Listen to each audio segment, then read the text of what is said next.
Do you think that people overcomplicate motivation? Yes.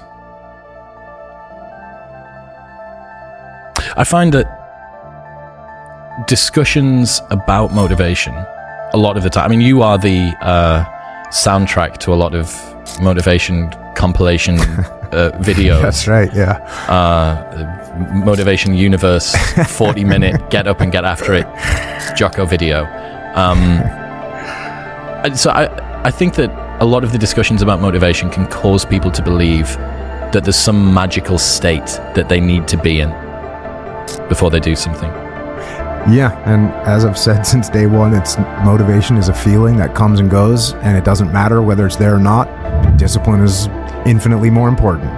So no matter how you feel, get up and do what you're supposed to do. That's it. And that's discipline. It's not motivation. If you only did what you were supposed to do when you were motivated to do it, that's leaving it to chance. But if you're disciplined, you go do what you're supposed to do. That's the way it works. I went and listened to an episode you did with Sam Harris 7 years ago now, long time ago. Mm-hmm. He came up with this really interesting idea where he said that you can't fake courage. Yeah. That's one of the most interesting ways to look at it. He said that courage or bravery, I think, is actually what he was talking about. It's an emotion that you can't fake. If you fake bravery when you're terrified, that is bravery. And I kind of feel like motivation is the same thing. If you do the thing when you're feeling unmotivated, that is motivation. That's it. So you're saying that all of the Jocko videos of motivation, they can just go off of YouTube? Well, I say in a lot of those videos, and sometimes that's what it takes for people to get motivated, is to realize that motivation doesn't matter. Motivation after it doesn't matter. It's a self-defeating video. Like, just shut up and go do what you're supposed to do. Yeah, I mean, the difference between the person that spends all day wondering about whether they should go to the gym or not and the person that just goes to the gym or not, even if they both go, they net out at zero, apart from the fact that one person has spent the entire day obsessing over it.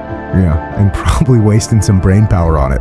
There's this thing called, I bro-scienced, called the anxiety cost. So, opportunity cost, mm-hmm. right? That you, because of doing one thing, you can't do another thing. Anxiety cost to me is the wasted mental effort that you go through obsessing over something when you could fix it quite easily by just doing it. It's one of the most compelling reasons for doing a morning training workout for me. If you got to train every day, every morning when you wake up, your daily to-do list resets, right? You get out of bed and then your to-do list of meditate and walk the dog and answer emails and do all that. The sooner that you can front load that stuff, the rest of the day is just... Yeah, discipline equals freedom. That's it. I mean, if you have the discipline to get up and get the things done, well, I often tell a similar story. This is the same thing that you just said, which is, hey, the weekend where you really only had two things to do for the weekend, whatever it was. You had to write this thing and you had to answer this other thing. And on Friday, you're like, I'll do it tomorrow. And on Saturday, like, I'll do it. And it's basically hanging over your head the whole weekend. Whereas if you'd just done Friday afternoon, the whole weekend would have been a lot better. So just do the thing. I agree with you. Just do the thing, man.